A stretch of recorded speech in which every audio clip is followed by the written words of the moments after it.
Charitable trust और rotary club of north west Malad Shravan मास की ये जो व्याख्यानमाला है उसके उपक्रम से ये 5वां लेक्चर व्याख्यान श्रेणी में आपके सामने प्रस्तुत हो रहा है। हम आप सबके शुक्रगुजार हैं, जितने भी प्रेक्षक हैं। उनका जो सहकार हमें मिलता है, उनका जो फीडबैक हमें मिलता है, उसके लिए हम सभी के आभारी है अस्मी चैरिटेबल ट्रस्ट और rotary club of north west Malad की ओर से। आज जो आपके सामने प्रस्तुत हो रहा है प्रोग्राम आखिरी प्रोग्राम है, लेकिन अंतिम प्रोग्राम नहीं है, क्योंकि ये जो सीरीज है 1998 से कंटिन्यूस चालू है। तो आज ये श्रावण मास के पवित्र मास में ये लेक्चर जो है उसमें मैं अस्पी चैरिटेबल ट्रस्ट के ट्रस्टी आदरणीय श्री किरण भाई पटेल से रिक्वेस्ट करता हूं कि वो प्रासंगिक उद्बोधन करें। श्री किरण भाई पटेल।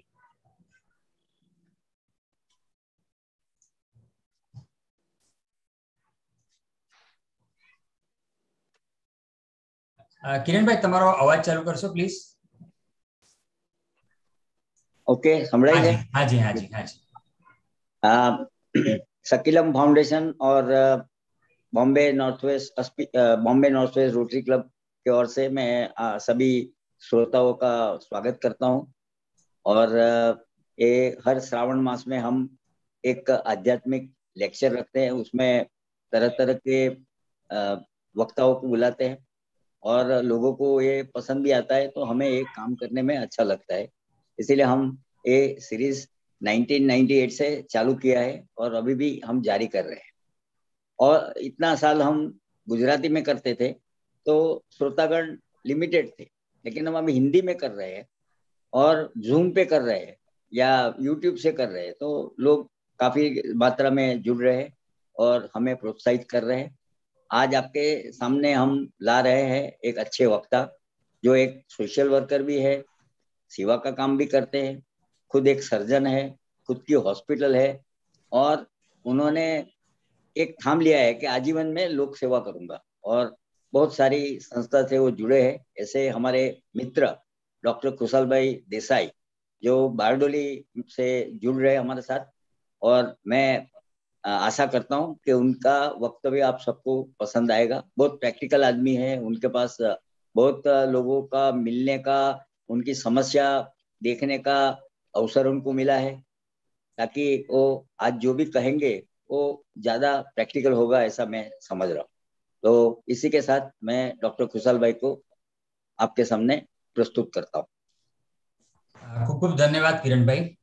मैं दो पंक्तियों के साथ आदरणीय खुशहाल भाई का स्वागत करता हूं, क्योंकि आज उनका सब्जेक्ट है घर एक मंदिर।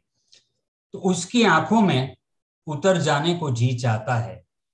अभी लास्ट लेक्चर में ही स्वामी जी ने जो सब्जेक्ट पसंद किया था, फैमिली वैल्यूज, पारिवारिक मूल्य, तो उसकी बात भी यह पंक्तियों में आती है कि उसकी आंखों में उतर जाने को जी चाहता है, शाम होती है तो घर जाने को जी चाहता है। तो आइए सुनते हैं आदरणीय डॉक्टर खुशहाल पी देसाई को। उनका विषय है घर एक मंदिर।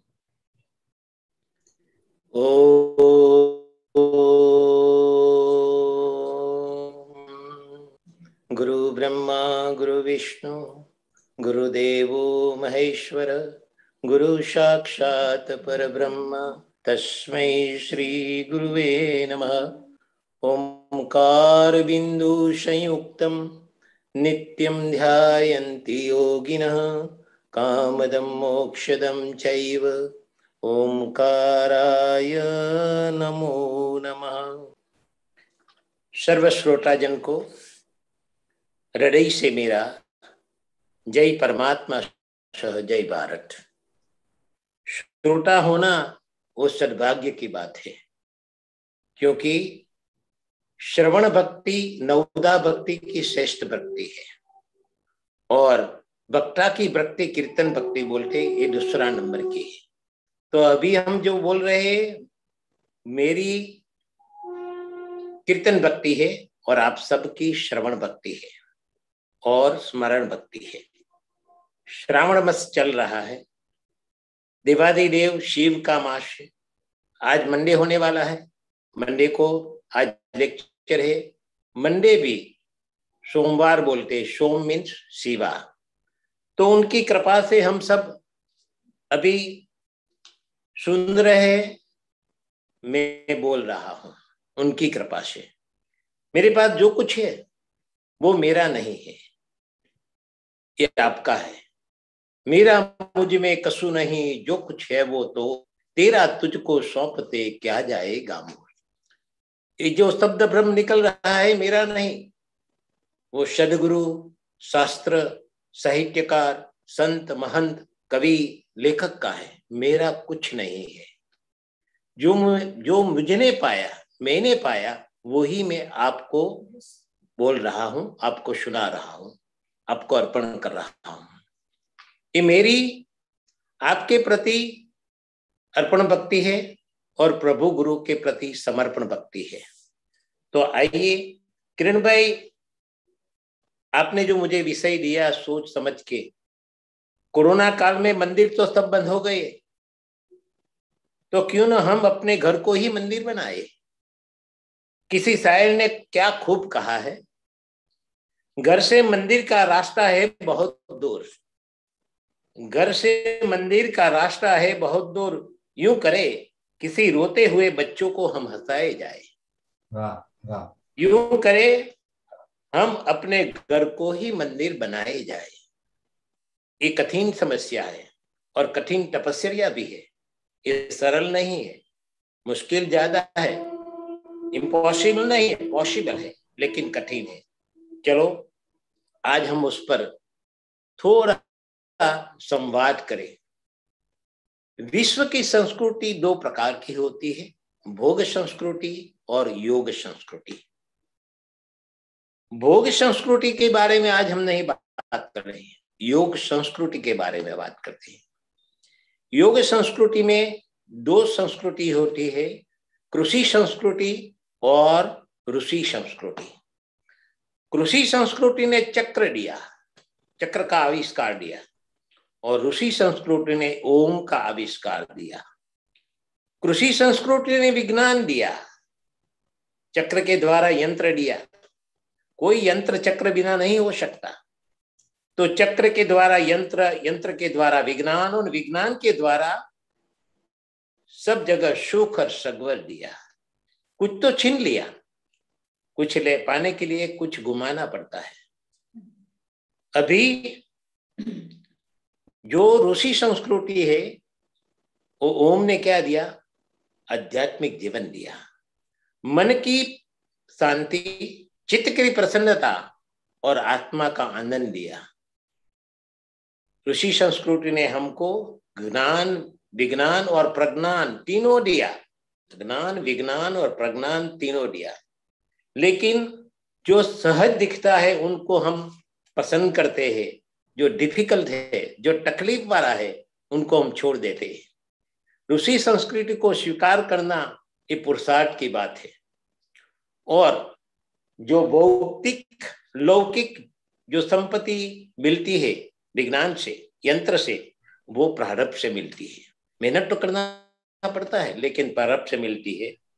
तो आज एसपी ग्रुप, एसपी फाउंडेशन ने जो आज लेक्चर रखा है, एक कृषि संस्कृति का है उदाहरण, लेकिन साथ में ऋषि संस्कृति का प्रदान कर रहे ज्ञान द्वारा, व्याख्यान मारा द्वारा। और व्याख्यान मारा द्वारा मुझे आपने पसंद किया, ये मारा का एक मणका चुना, इसलिए मैं आपका आभार मानता हूं। और हितेन भाई को मैं वंदन करता हूं, खूबी से, बहुत खूबी से मारा का वो के गुंथन करते हैं, मारा बनाते हैं। और खास करके मेरा श्रेष्ठ भैया एवं मेरा मित्र किरण भैया, मुझे मेरे पति जो और मेरे परिवार पति पर जो उसका प्रेम है, विश्वास है, श्रद्धा है, मैं उनको सादर चरण स्पर्श करता हूं, उनको वंदन अभिनंदन करता हूं। तो चलो आज हम सब अपने विषय की ओर दौड़े। विषय है घर एक मंदिर। घर एक मंदिर, आजकल भव्यातीत भव्य मकान सब बना रहे, इंटीरियर सगवड़ कर रहे हैं, लेकिन भव्य मकान सबको बनाना आता है, बनाना ही चाहिए, पर कुछ लोग ही घर को मंदिर बना सकता है, कुछ लोग ही घर को मंदिर बना सकता है। लेकिन घर मंदिर बनता है, हमारे पास दिशा और ज्ञान होना जरूरी है। तो चलो, मुझे प्रभु कृपा से गुरुजनों से जो ज्ञान मिला है वो आज हम संवाद कर रहे हैं। मानव जीवन का हेतु ही है सुख, शांति और आनंद पाना, लेकिन हम वो बाहर ढूंढते हैं, वो पाने के लिए हम सब बाहरवतिया बन गए हैं, लेकिन सुख, शांति और आनंद पाने के लिए अंदरवतिया बनना चाहिए, अंदर वट लगाना चाहिए। हमारी जर्नी अंदर होनी चाहिए। किसी ने कहा है कि जिंदगी जो शोधमा निकली, आखिरे एक चीज घरमा थी निकली। जिंदगी जे शोधवा निकली, जिंदगी जे शोधवा निकली, आखिरे ए चीज घरमा थी निकली। आ बहुत सारी बात है। अने आपणे तो घर मंदिर बनाना है, तो एक बात सुने आप कि भाई घर मंदिर जाना है तो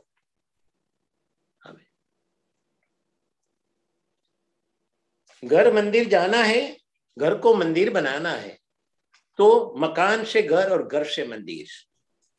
मकान तो सब बना लेते हैं, मकान में प्राण नहीं होता, कोई जीवंत व्यक्ति नहीं होता। दीवार होती है, बारी बारना होते, छत होती है, फ्लोर होते हैं, लेकिन वो मकान है, वो स्ट्रक्चर है। मकान से घर बनाने के लिए उसमें हार्ट होना जरूरी है।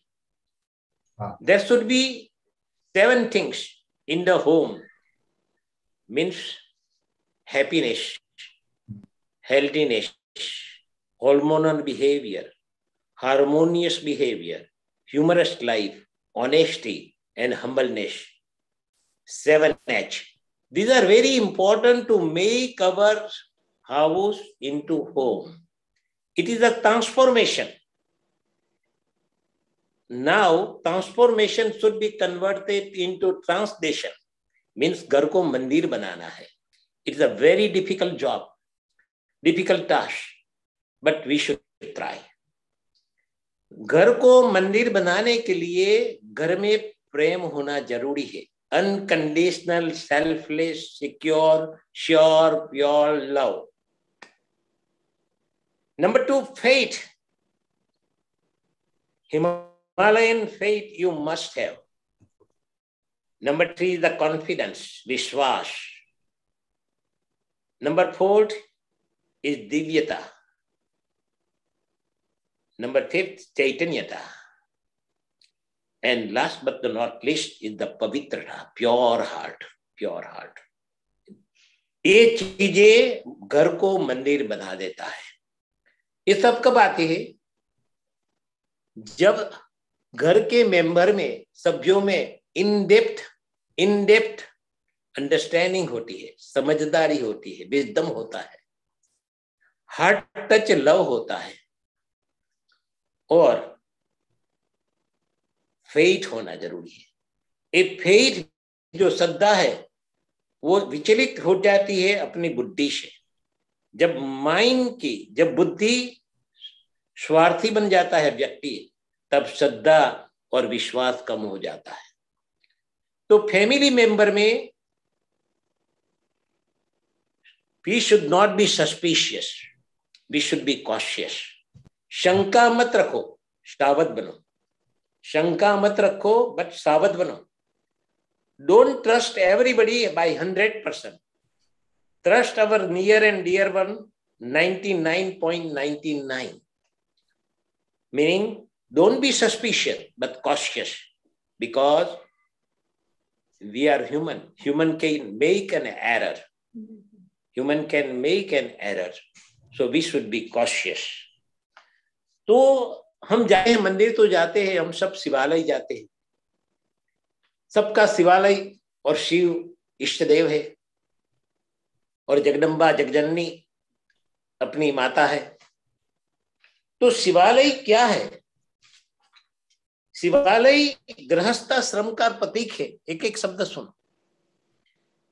शिवालय गृहस्थाश्रम का प्रतीक है, क्योंकि शिवालय में पंचायतन देवता है।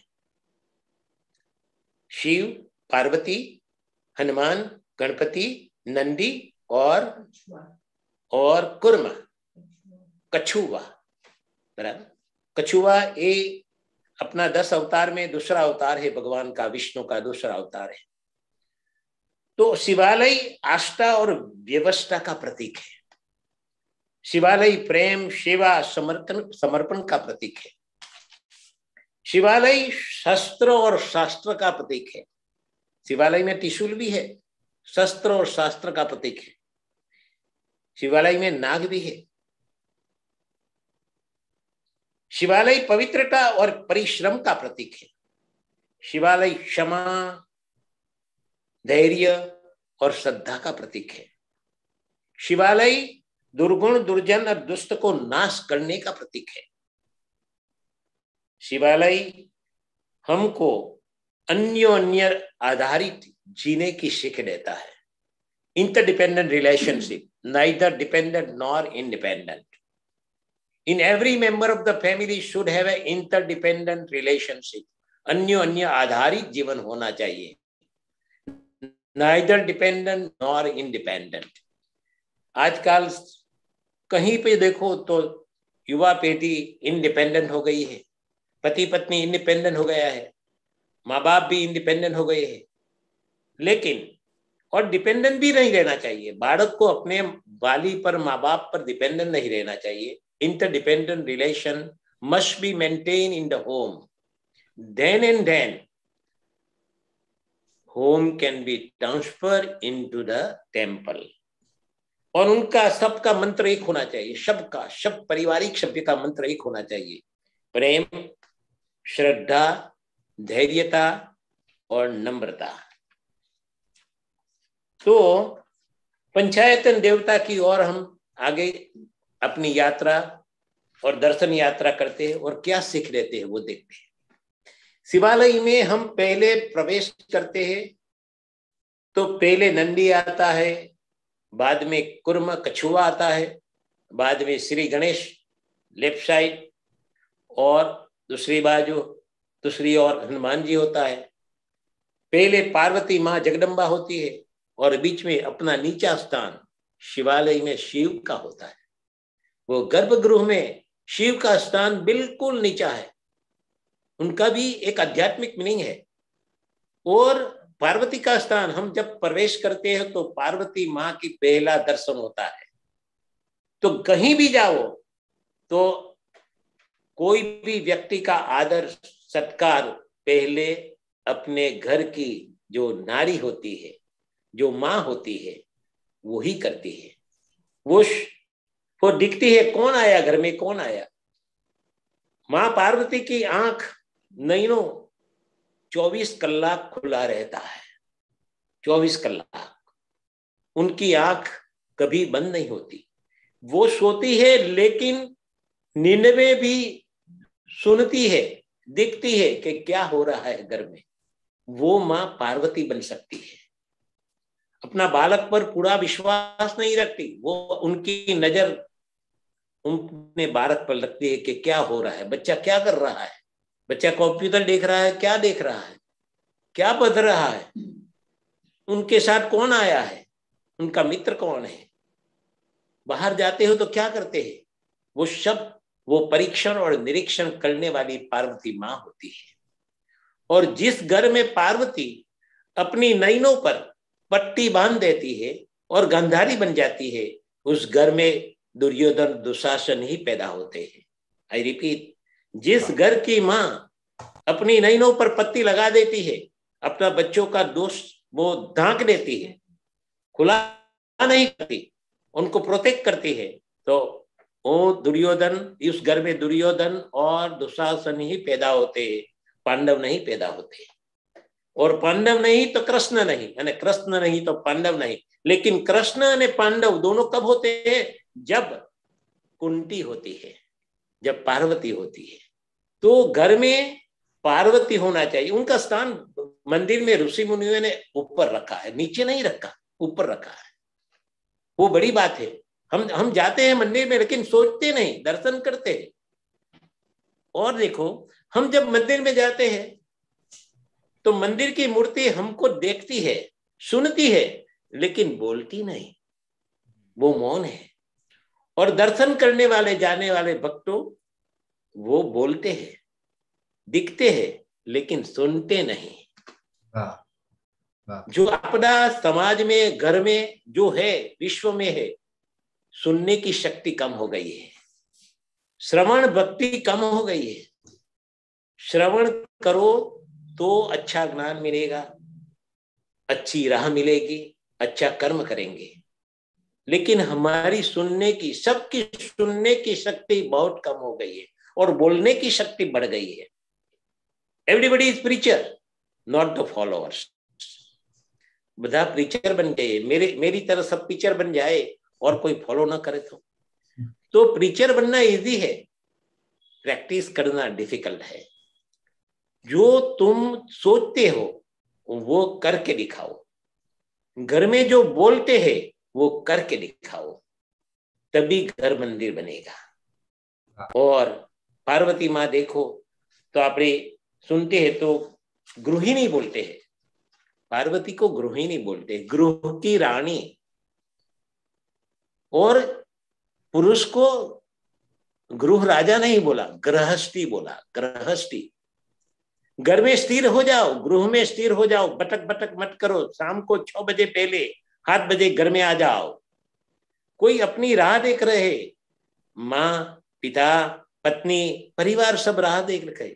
अभी आजकल समय में 8 बजे, 10 बजे, 11 बजे आते हैं। तो हमने घर को होटल, धर्मशाला और हॉस्टल बना दिया है। खाना तो कम हो गया, सोना भी कम हो गया और सुनना भी कम हो गया। घर में खाना भी कम, सुनना भी कम और सोना भी कम, और बस सो जाओ और सबको सुला दो। ये जो चल रहा है वो घर में घर मंदिर नहीं बनता। लेकिन सुनो, जब तक अपना बच्चा नहीं आता तो पिता तो सो जाता है, लेकिन माँ की ऊंग नहीं आती, नींद नहीं आती, वो सतत जागती है। जब बेर दौड़ लगता है, दौड़ देर लगता है, तो वो खड़ी होके दौड़ खोलता है, कुछ पूछती नहीं कहाँ गए। बच्चे को पहला पूछेगी कुछ खाना है, भूख लगी है। वो मातृ स्वरूप है, वो देना। माँ क्या करती है कि पोषित करती है, रक्षित करती है, शिक्षित करती है और दीक्षित करती है। पार्वती का उत्तरदायित्व उनका रक्षित करना, घर में पूरा रक्षण करना, पूरा घर का रक्षण करना, घर की खानदानी का रक्षण करना, घर की संस्कृति संस्कार का रक्षण करना, घर में जो खुमारी है उनकी रक्षण करना, जो खमीरी है उनका रक्षण करना। तो माँ बच्चे को रक्षित करती है, संस्कार से, संस्कृति से, अपना रीति रिवाज से, व्यवहार से। बाद में शिक्षित करती है। पहले तो रक्षित करती है, बाद में शिक्षित करती है, पोषित करती है। पोषित मीन बच्चे को ऐसे बोला है कि जब माँ बच्चा का जन्म देती तो बच्चा अपनी माँ का दूध के लिए वो रोता है। पहले तो श्वास के लिए रोता है, हवा लेने के लिए, बाद में स्वाद के लिए, खाने के लिए रोता है। तो जब माँ का दूध मिलता है, स्तनपान मिलता है, तब बच्चा अपनी आनंद से उठना पग उछालता है और माँ तब बड़ी खुशी होती है उनको स्तनपान देने के लिए।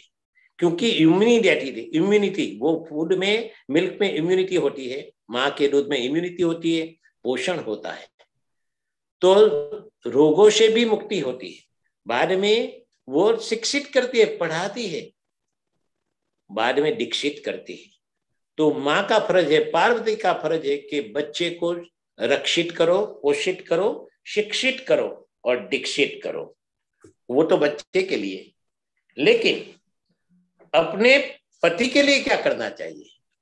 अपने पति के लिए वो उनका ज्यादा जवाबदारी है। तो वो गृहिणी है, वो नारी नहीं, वो नारी नहीं, वो नारायणी है। नर को जो नारायण बनाए वो नारी नहीं, नारायणी है। वो नारायण कैसे बनाता है कि मोहन को अनासक्त बनाता है, गर्वान को निराभिमानी बनाता है और विषयान को विषय मुक्त करता है। जो धर्म का शासन है वो अनुशासन में लाता है। पुरुष का जो है वो धर्म अर्थ काम और मोक्ष, वो घर में धर्म अर्थ काम और मोक्ष के लिए सब व्यवस्था करती है। वो नारायणी है, मानव जीवन को पार उतारने वाली नौका है। उनकी नौका में उनका पाटिया मजबूत है, श्रद्धा का पाटिया मजबूत है और प्रेम का खिला नौका में जो है वो भी मजबूत है और अपनी नौका जीवन नौका मजबूत रखती है और नौका पार कराने वाली ये गृहिणी है, वो नारी है, वो जगदम्बा है। वो स्त्री मात्र रूप यौवन लालित्य और सौंदर्य की मूर्ति नहीं, उनको साक्षात देवी मानना चाहिए। इसलिए तो बोला है ऋषियों ने, यत्र नार्यस्तु पूज्यन्ते तत्र रमन्ते देवता। जे घर में नारी ने मान पाई, प्रेम पाई, सम्मानित प्रेम देते हैं, तब वो घर मंदिर बन जाता है, वहां देवता हाजरा हजूर होता है। लेकिन जहां नारी को ताड़न देते हैं, पीड़ा देते हैं, वो घर नरक बन जाता है। उनको रिस्पेक्टफुल लव चाहिए, सम्मानित प्रेम चाहिए। तो नारी एक करकसर करके भी घर को मुश्किल में भी अपना घर का संचालन करती है। किसी को मालूम नहीं पड़ने रहती कि क्या घर में नहीं है और घर की इज्जत वो अपने काबू में रखती है। तो वो गृहिणी है, गृह की रानी है। अब हम सोचो तो मंदिर के बीच में शिवालय शिव है। अभी शिव की ओर देखो तो वो तो भस्म लगा के बैठा है, तप करता है, परिश्रम करता है, पुरुषार्थ करता है। उनकी आंख नैनो आधी बंद है, आधी खुली है। उनके सर गले में सर्प है, नाग है, ऊपर से गंगा है, बाल में साइड में त्रिशूल है। वो खुश है मात्र फूल और बिली पत्र से, अभिषेक से, गंगाजल से और अभिषेक से खुश है। तो नर को पुरुष को पुरुषार्थ तो करते हैं, लेकिन उसका तीजा नेत्र खुलने की कभी कभी जरूरत पड़ती है। उसको शिव प्रकोप कहते हैं। जब घर में और समाज में संस्कृति के विरुद्ध और खानदानी के विरुद्ध कुछ गलत होता है तो शिव को अपना शिव प्रकोप, तीजा नेत्र खुलने की जरूरत है, वो अनिवार्य है। वो उनका श्रृंगार है, मेरी दृष्टि है उनका श्रृंगार है। शिव प्रकोप इज अ श्रृंगार, ये स्वभाव नहीं है, उनका आभूषण है। और दूसरा आभूषण है नाग। वो नाग ने अपने गले में ही रखा है और बाहुबंद में रखा है। उनका वो शस्त्र है और साथ में शास्त्र भी। वो जग जहर पी के उनका कंठ नील बन जाता है, इसलिए नीलकंठ बोलते हैं। तो पुरुष गृहस्थी है, वो परिश्रम करते हैं, तो बाहर जाते हो तो कोई ना कोई अपमान करता है, उनका बॉस, उनका सहयोगी, वर्कर और कोई। तो वो जहर पी के अपमान सहन करके घर में खुशी खुशी लौटता है। वो जहर घर में नहीं लाता। घर का काम घर में ही, ऑफिस में, ऑफिस का काम घर में नहीं, घर का काम ऑफिस में नहीं। There is a transparent glass दीवार, ग्लास वॉल है। वो जो मर्यादा जब पुरुष रखता है तब घर में शांति रहती है। वो कभी भी गुस्सा नहीं करता, जब जरूरत पड़ती है तब गुस्सा करता है और उनका जब परिश्रम करके आते हैं तो शिवालय में क्या होता है, अभिषेक होता है पानी का, टपक टपक टपक। इनका अर्थ होता है कि जब पुरुष आए घर में तो प्रेम का, पानी का अभिषेक करो। घर में जब आए तो पहले पूछो कैसी है तबीयत, कुछ खाना है, पानी पियो, बाद में उनको भोजन कराओ, स्नान करो, कॉफी दो। तो वो जरूरी है, वो घर की माँ ही कर सकती है, गृहिणी कर सकती है। और पुरुष के जीवन में 3 स्त्री बहुत अगत्यनी है मेरी दृष्टि से, अपनी माँ, पत्नी और बेटी। मेरी दृष्टि से माँ ज्ञान योग है, गीता का तीनों योग घर में ही है। माँ ज्ञान योग है, पत्नी कर्म योग है और बेटी ये भक्ति योग है। माँ बचपन से ही अपने बच्चे को ज्ञान देती है और पिता की वो पहचान कौन कराती है, माँ कराती है। पप्पा है, ये दादा है, दादी है, चाचा है, चाची है, भाई है, बहन है, वो घर से बचपन से ही ज्ञान देती है। तो माँ ज्ञान योग का प्रतीक है।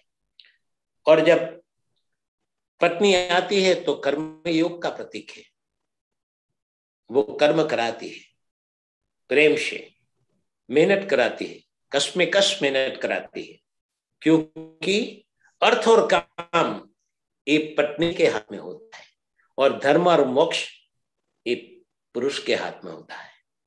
तो अर्थ और काम की उपासना वो पत्नी कराती है, धर्म की साक्षी में कराती है, नीतिमत्ता के साथ कराती है, प्रामाणिकता से कराती है। तो धर्म अर्थ काम, और अर्थ काम की उपासना धर्म की साक्षी में वो कराती है, वो पार्वती है, वो गृहिणी है। और जब घर में अर्थ और काम की उपासना अर्थ की साक्षी में करते हैं तो स्वयं घर में मोक्ष आ जाता है, मीन्स शांति, परम शांति, प्रशांत निलयम बन जाता है, प्रशांति निलयम बन जाता है। तो ये दोनों का सहयोग से मिलता है, पति और पत्नी का, गृहिणी और गृहस्थी का सहयोग से मिलते हैं। और बात आगे चलाए तो हर घर में स्त्री जो होती है ये 5 प्रकार की होती है हितेन भाई। कामवृत्ति, धनवृत्ति, सेवावृत्ति, प्रेमवृत्ति एंड समर्पण वृत्ति। रिपीट, कामवृत्ति, धनवृत्ति, प्रेमवृत्ति, सेवावृत्ति एंड समर्पण वृत्ति। ये 5 वृत्ति होती है, हर कोई स्त्री में होती है, लेकिन उनकी मात्रा शुरुआत में ऊपर से होती है, बाद में वो धनवृत्ति और काम वृत्ति कम हो जाती है और प्रेम, सेवा और समर्पण आ जाता है। तब वो गृहिणी देवी बन जाती है और अपने गृहस्थी पति को वो नर से नारायण बना देती है। तो ये बड़ी बात है, ये मेरी बात नहीं है, संतों ने कही है, मेरी बात नहीं। जो कुछ मैं बोल रहा हूँ मेरी अपनी समझ नहीं, अपनी सोच नहीं, वो मैं पढ़ा सुना वो ही बोल रहा हूँ। तो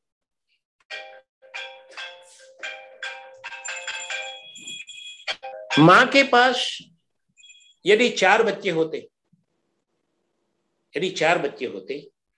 एक बच्चा बुद्धिशाली और होशियार होता, दूसरा सामान्य समझू, तीसरा गांडो अपंग और चौथा तूफानी वंठे बच्चा होता, तो मां किस पर ज्यादा प्रेम रखती है?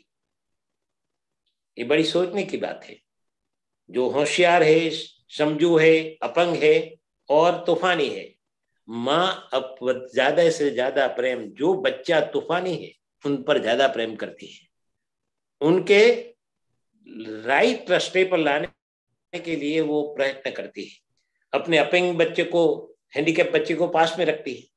वो होशियार है, वो तो अपना जीवन चला लेता है, जो समझू वो ही, लेकिन जो तूफानी है उनको वो सुधारने की कोशिश करती है। वो ही मां पार्वती बन जाती है और घर को मंदिर बना देती है। अब हम जाते हैं गणेश की ओर। गणेश जी ये विघ्न हरता है। गणेश जी ये विघ्न हरता है, वो लीडर है, वो गण का पति है, नेतृत्व करता है, लीडरशिप बुद्धि का प्रतीक है, रिद्धि सिद्धि का प्रतीक है। इसी तरह घर के जो बच्चे हैं, युवान और युवती, वो विघ्नहर्ता बनना चाहिए। आजकल विघ्नकर्ता बन गए हैं, अपनी मनमानी करते हैं। तो उसमें थोड़ी जवाबदारी हमारी भी होती है वडील की, क्योंकि हम भी समझ नहीं देते।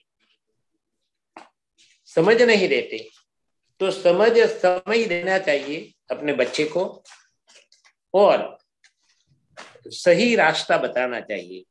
घर में पुरुष वर्ग को और बहन जी को और नारी को वाणी संयम रखना चाहिए, व्यसन मुक्त जीवन होना चाहिए, शाकाहारी जीवन होना चाहिए और सदाचारी जीवन होना चाहिए। तभी ही अपने बच्चे में अपने जो गण है, गणपति है, सब जो रिद्धि सिद्धि है, उनमें शिक्षण, संस्कार, चारित्र, गढ़तर और संस्कृति का जतन हो जाएगा। और वडील समय नहीं देते, समय दो, समझ दो, उनके साथ भजन, भोजन, भ्रमण और भाष्य करो।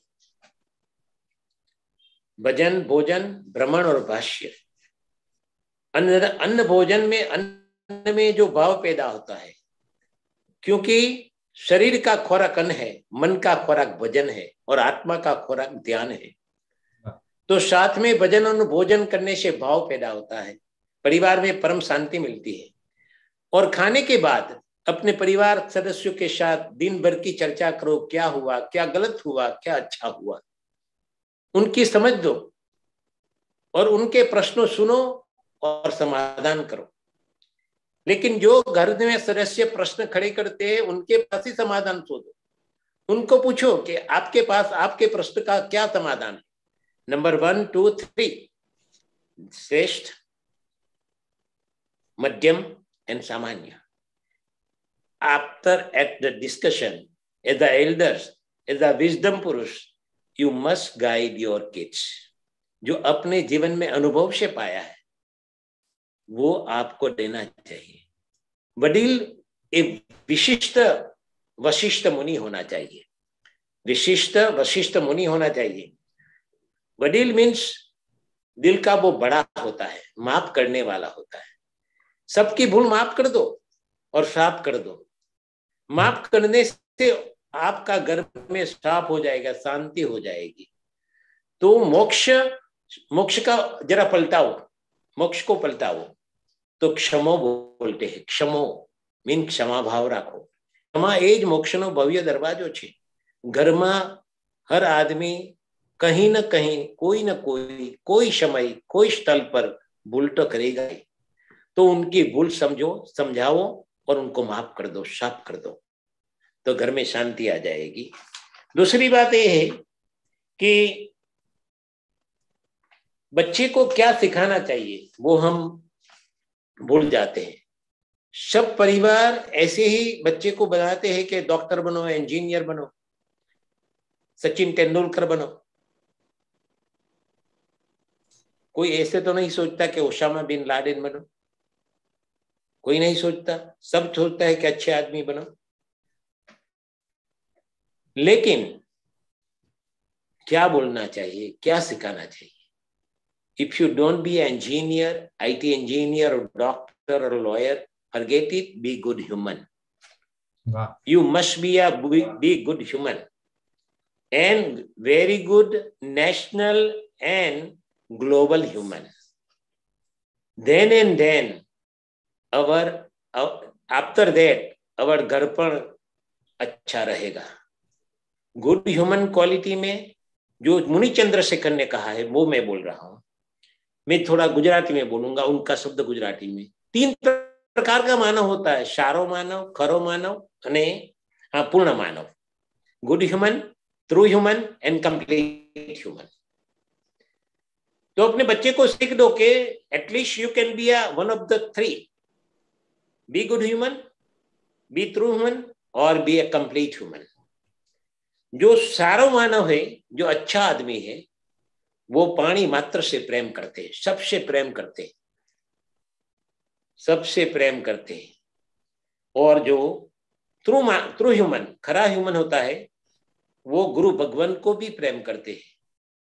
सबको तो प्रेम करते हैं, गुरु भगवंत को ही प्रेम करते हो। पहले तो वो मानवतावादी होता है, जो अच्छा मानव है वो मानवतावादी होता है। दूसरा जो मानव है, जो ट्रू ह्यूमन है, वो धार्मिक होता है, गुरु भगवान को भी प्रेम करते हैं। और तीसरा कंप्लीट ह्यूमन। ये दोनों गुण तो होता ही है, सबको प्रेम करता है, मानवतावादी है, आध्यात्म, वो धार्मिक है। लेकिन तीसरा जो ट्रू ह्यूमन है, वो भीतर से पवित्र होता है, भीतर से, मीन्स तो अध्यात्मवादी होता है। So be good human, be true human और बी अ कंप्लीट ह्यूमन। ये अपने बच्चे को सिखाना चाहिए। दूसरी बात, हम सब कमाने की सीख लेते हैं, कैसे पैसा कमाना, कैसे धंधा चलाना, कैसे प्रोफेशनल लाइफ, बिजनेस लाइफ।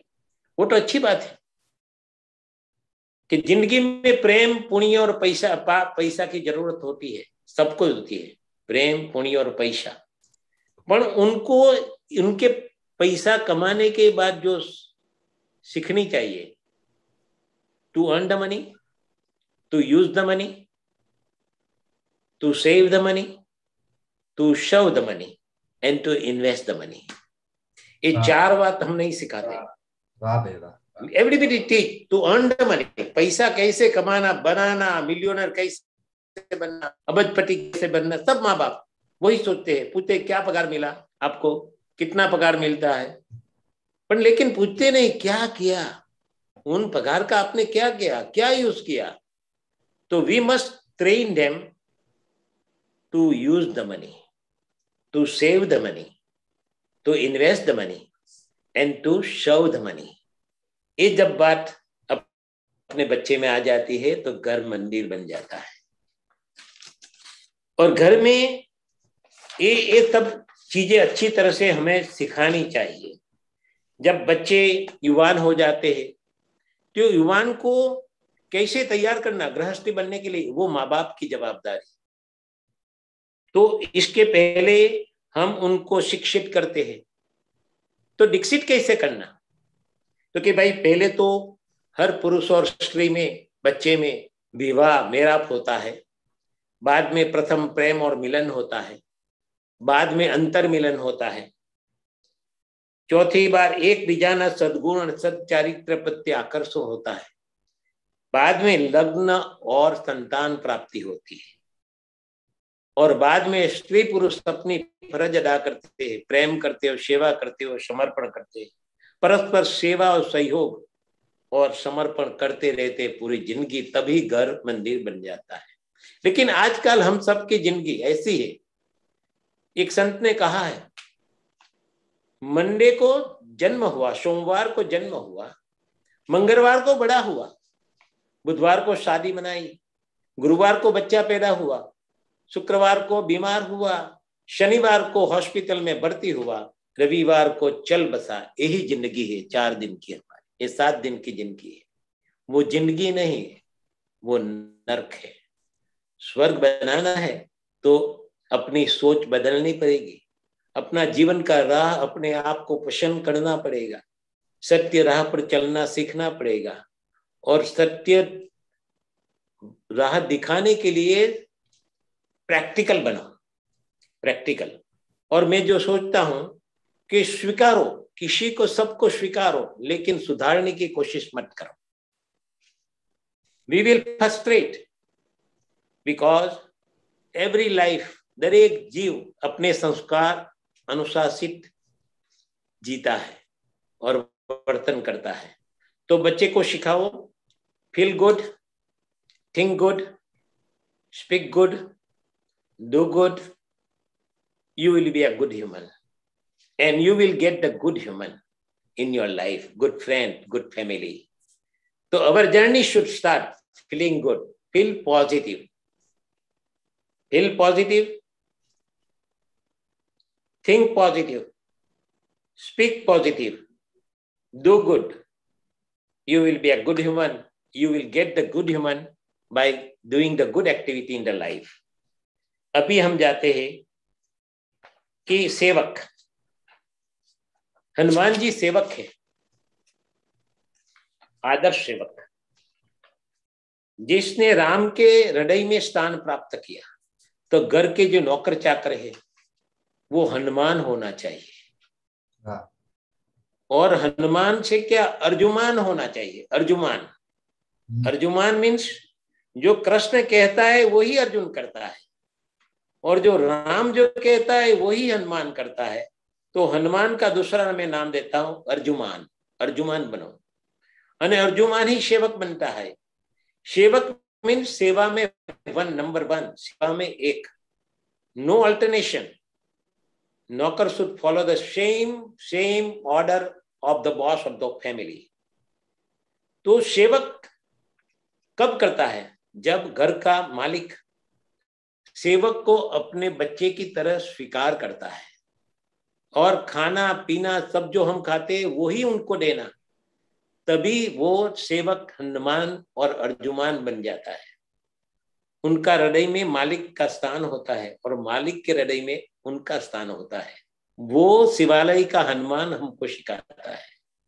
वो हरदम अपनी गदा रख के बैठा है, कोई भी दुष्ट आए तो वो निकाल देता है। आखिर में जो हम मंदिर के प्रवेश करते हैं तब वो नंदी होता है। नंदी क्या है? नंदी एक ब्रह्मचर्य का प्रतीक है, नंदी एक बल का प्रतीक है, नंदी एक संयम का प्रतीक है और वफादारी का प्रतीक है। संयम, बल, ब्रह्मचर्य, विवेक और वफादारी का प्रतीक है नंदी। और नंदी का ही सुनता है शिव। किसका सुनता है? सब वो जो पूजक जाते हैं तो कुछ ना कुछ बोलते हैं, नंदी के कान में बोलते, क्या बोलते हैं मुझे मालूम नहीं, मैं तो बोलता नहीं, लेकिन हर स्त्री जाती है तो नंदी को कुछ कहती है, कुछ ना कुछ डिमांड करती है। वो बाद में वो पार्वती के पास जाती है और शिव की पूजा करती है। क्यों? कि नंदी ही मैसेज देता है। और नंदी की भक्ति और शक्ति और गति वो भगवान की प्रति होती है। उनकी दृष्टि पार्वती की ओर होती है, पार्वती के बाद उनकी दृष्टि शिव पर होती है। तो वो अपने घर में अपनों को सीख देते हैं कि ब्रह्मचर्य मीन्स का, उसमें डिटेल नहीं जाएंगे। ब्रह्मचर्य मीन्स बाबा बन जाना नहीं, साधु बन जाना नहीं, उनकी बात अलग है। ब्रह्मचर्य मीन्स विवेक पूर्ण ब्रह्मचर्य, संयम और वफादारी। और जो नंदी बोलते हैं, नंदी सीख देते हैं कि दुष्ट, दुर्जन और दुर्गुण के सामने लड़ने की शक्ति प्राप्त करो। अपने दुर्गुण, समाज के जो दुष्ट है और दुर्जन है उनके सामने लड़ने की शक्ति पैदा करो, वो सीख नंदी देता है। अभी आगे चलो तो कुर्म अवतार, कुर्म है कछुआ। उनकी गति, उनकी भक्ति भी शिव की ओर है। जब भय आता है तो वो अपने अंग को संकेल देता है और ढाल बन जाता है। तो जब जब भय आए, कि हर एवरी जीव को तो भय होता है। अभी क्या है, अभी हाल काल में, हर काल में नहीं, आज काल में दो भय है, भयस्थान। एक भय मृत्यु का और दूसरा भय कोरोना का। कोरोना और मृत्यु का भय साथ में चलता है। तो ये जब भय आए तब अपना अंग खींच लेना और ढाल बन जाना, तो मुश्किल से हम आगे चलेंगे। ये धैर्य से, उनकी गति धैर्य है, धीमी गति से जाता है। तो कछुआ भी हमको कुछ सीख देता है। अंत में मैं बोलता हूं कि नारी नरक न जान ही, नारी नरक न जान ही सब संतन की खान, जामे हरिजन उपजे सोही रत्न सागर की खान। तो पूरा मंदिर का जो स्तंभ है, जो मोभ है, वो नारी है। एक संत ने कहा, जननी जने तो भक्त दाता का सूर, जननी जने तो भक्त दाता का सूर, नहीं तो रह जे वांजणी मत घुमावी स्नोर। और मंदिर को मंदिर बनाने के लिए इदम तीर्थ भामाति तामसा साधना। इदम तीर्थ भामाति तामसी साधना। आत्म तीर्थ न जाना थी सर्व तीर्थ निरर्थकम। आत्म तीर्थ पहला अपना दिल में मंदिर बनाओ, बाद में घर का मंदिर बनाओ। नरसिंह मेहता ने क्या खूब अच्छा कहा है, नरसिंह मेहता ने, आत्म चिन्ह चिन्हो नहीं, आत्म तत्व चिन्हो नहीं, सब साधना जूठी, सब साधना जूठी। आत्म तत्व ने चिन्ह, तू तारो गुरु था, तू तारो गुरु था। भगवाने आपने अंदर आत्म तत्व आपेલું છે, आत्म चेतना आपेલી છે। એ आत्म चेतना ने આપણે સાંભળો, આપણે अंदर नहीं સાંભળતા, मिस कॉल થાય છે કાંઈ, वो तो कुछ न कुछ अच्छी बात सुनाता है, जब गलत काम करते तब भी सुनाता है, लेकिन हमेशा मिस कॉल होता है। सुनने की आदत, भीतरी आवाज जो आता है उनको सुनने की आदत और स्वभाव बनाओ। और सज्जन की वाणी में मधुरता होनी चाहिए, दृष्टि में प्रसन्नता होनी चाहिए, मन में पवित्रता होनी चाहिए और व्यवहार में कुशलता होनी चाहिए, तभी मंदिर घर बन जाता है। फक्त सुगंध પહેરીને, ગુજરાતીમાં છે, ફક્ત સુગંધ પહેરીને ફૂલ ન થવાય, ફક્ત સુગંધ પહેરીને ફૂલ ન થવાય, ખરી જવાની પણ તાકાત જોઈએ, ખરી જવાની પણ તાકાત જોઈએ। પરિવાર માટે ખૂપી જવાની, परिवार माते जान देवानी पण ताकत જોઈએ तो घर मंदिर बने।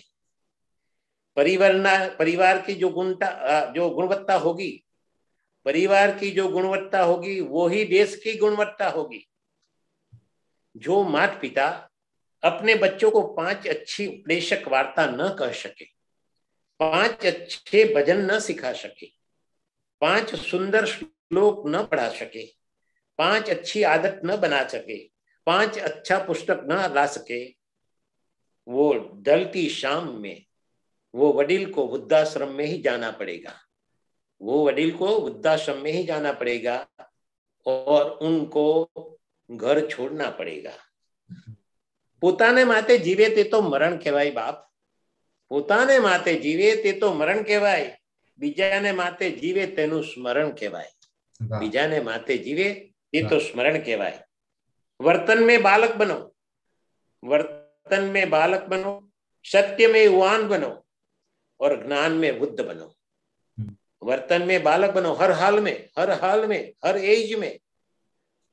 वर्तन में बालक बनो, सत्य में युवान बनो और ज्ञान में बुद्ध बनो, तभी घर मंदिर बनेगा। We make a living by what we get. We make a living by what we get. But we make a life by what we give.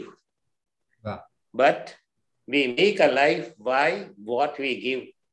मानव जीवन एक महान उत्सव है जो हमारे लिए सबसे बड़ी भेंट है। जीने की जो कला जाने, जीने की जो कला जाने वो ना काशी की करबला जाने। जीने की वो कला जाने हितेन भाई, वाह वाह वाह, बहुत अच्छा। उनको काशी और करबला जाने की कोई जरूरत नहीं है, कोई जरूरत नहीं। और सुखदेव ने बोला है, भागोरे गंगा गर्मा ज्ञानी पासे ठाकुर शिव। सुखदेव ने बोला है भागवत में, घर में भागोर गंगा, घर में ज्ञानी पासे ठाकुर शिव, अंदर ठाकुर बैठो खुद में। ये विरला वर्ते वाण वदे सुखदेव, ये विरला वर्ते वाण वदे सुखदेव। तो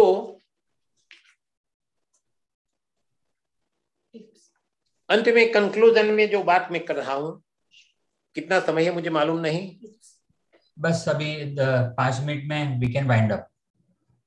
ओके, तो जो हो वो करके दिखाओ, समझ दो।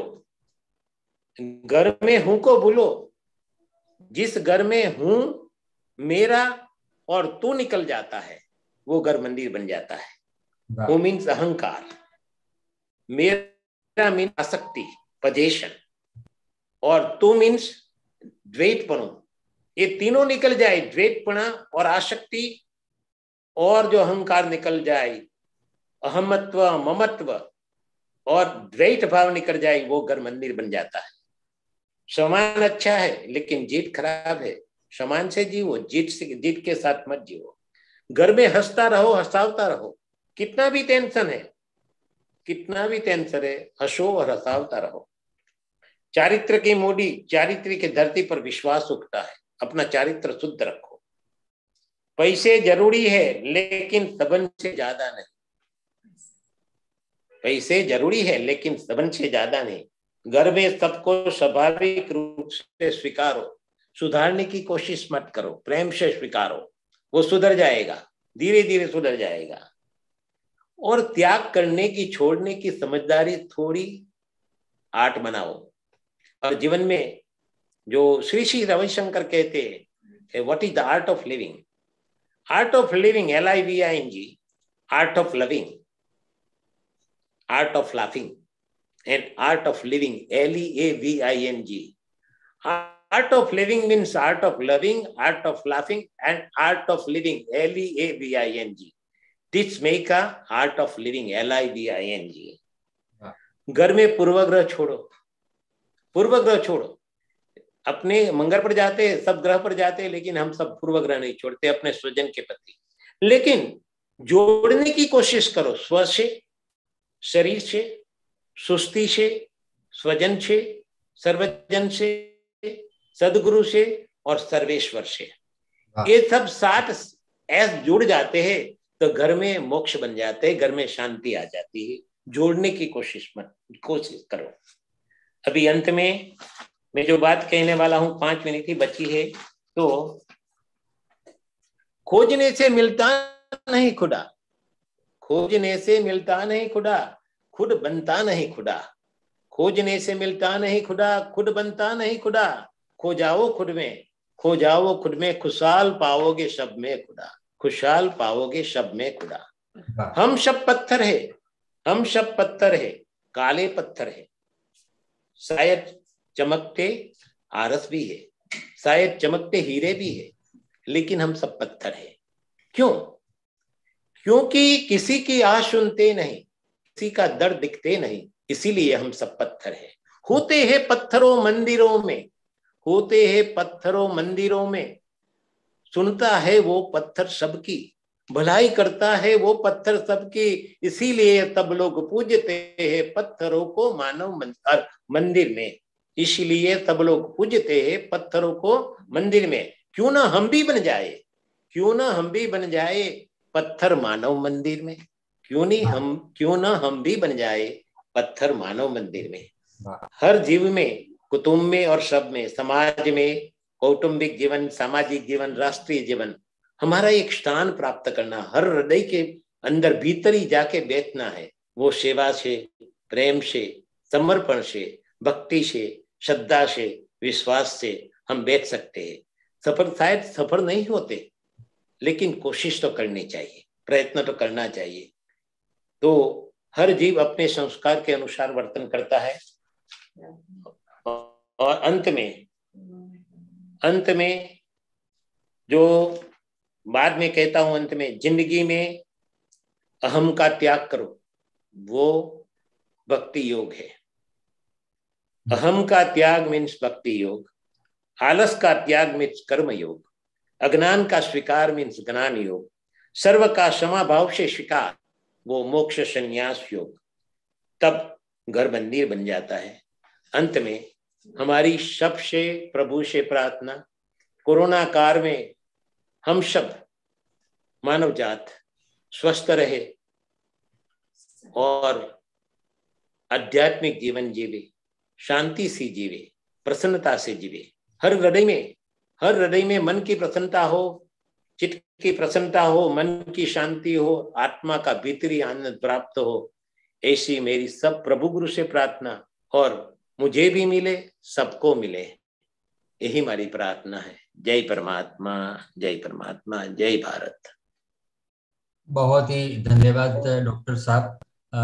जनरली आप प्रिस्क्रिप्शन में मेडिसिन देते हैं, लेकिन आज आपने प्रिस्क्रिप्शन में मेंटालिटी क्या होनी चाहिए उसकी बात की है, जो बहुत सीखने लायक है। और जो 2-3 बात कि अपने घर में ही ज्ञान योग, कर्म योग और भक्ति योग माँ, पत्नी और बेटी के रूप में मौजूद रहते हैं, लेकिन अपनी नजर नहीं जाती है। और अर्न, यूज, सेव और सर्व द सोसाइटी, ये जो जर्नी है जिंदगी होनी चाहिए। सेल्फ तो सेल्फलेसनेस की तरफ जर्नी होनी चाहिए और सेल्फ टू सर्विस की ओर। ये जो जब भी बातें जो आपने बताई है वो चिंतामणि जैसी है। अवतरण इतने अच्छे हैं कि उनको बार बार सुनने का जी चाहेगा। अंत में आपने बहुत ही बात की पार्वती जी, गणेश जी की और शिव जी की। तो दो पंक्तियों शिव जी को अर्पण करते हैं श्रावण मास की ये पवित्र पर्व में, और फिर ये कार्यक्रम हम व्याख्यान से संपन्न करेंगे। कवियत्री दीपल उपाध्याय फोरम की पंक्तियां हैं कि नयन झरमरे ત્યાં શિવોહમ શિવોહમ। શિવજી ક્યાં છે? નયન ઝરમરે ત્યાં શિવોહમ શિવોહમ। નજર વિસ્તરે ત્યાં શિવોહમ શિવોહમ। ને આ રંગો બધા ભસ્મ જેવા જ દિશે। આ રંગો બધા ભસ્મ જેવા જ દિશે। ભસ્મ જેવા। તું જ્યાં ચિતરે ત્યાં શિવોહમ શિવોહમ। તું જ્યાં ચિતરે ત્યાં શિવोहम शिवोहम। तो सर्वगुण संपन्न जो भी हमारे व्याख्याता इस श्रेणी में आए हैं, श्रोताओं ने भी हमारा हौसला बढ़ाया है, उन सबको वंदन करते हैं। और परम कृपालु परमेश्वर की कृपा हम सब पर, अस्पी परिवार, रोटरी परिवार और जो भी है जिसको भी जरूरत है उस पर सदा बरसती रहे, ऐसी कामना के साथ ये 5वां और अंतिम व्याख्यान हम लोग इधर संपन्न करते हैं। खूब खूब धन्यवाद।